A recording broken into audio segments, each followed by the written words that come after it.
C'est sur le territoire de Côte-Landes Nature que la CMA des Landes avait lancé sa première journée événement.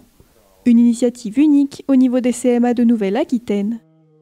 Après avoir conventionné par une convention cadre avec toutes les EPCI du département, les 18, nous passons à la phase suivante qui est une fois par mois, nous venons à la rencontre de cette EPCI de façon à leur faire rencontrer les artisans qu'éventuellement ils connaissent, mais pas complètement.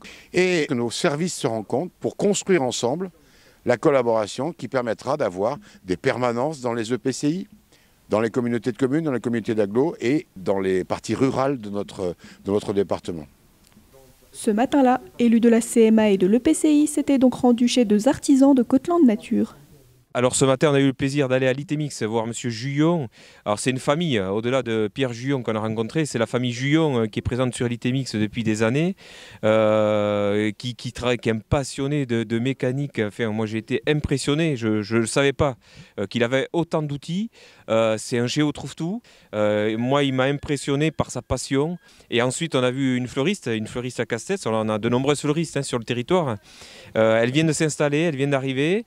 C'est important pour nous les élus, communautés de communes et puis dans nos communes, d'avoir des centres-bourgs dynamiques. Et ces centres-bourgs dynamiques, ils passent à travers tous ces artisans et ces commerçants qui viennent s'installer dans nos centres-bourgs.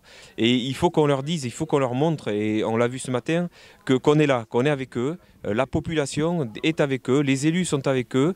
Et il faut qu'on fasse le maximum pour les garder, pour que nos centres-bourgs continuent à être aussi dynamiques. En travaillant ensemble, la CMA compte renforcer ses relations avec les EPCI afin de se rapprocher au maximum des artisans du territoire.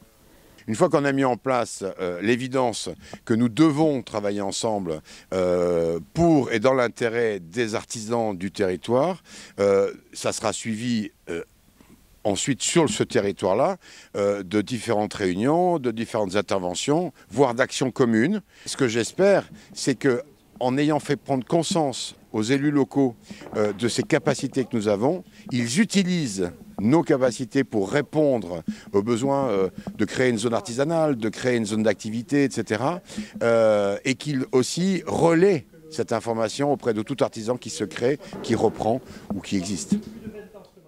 C'est important pour nous élus qu'on puisse les rencontrer, qu'on puisse les voir, c'est important pour eux, qu'ils puissent nous voir. Il y a de nombreux artisans qui sont sur ce territoire et ils ne demandent qu'une seule chose, c'est de rendre service et d'être utile.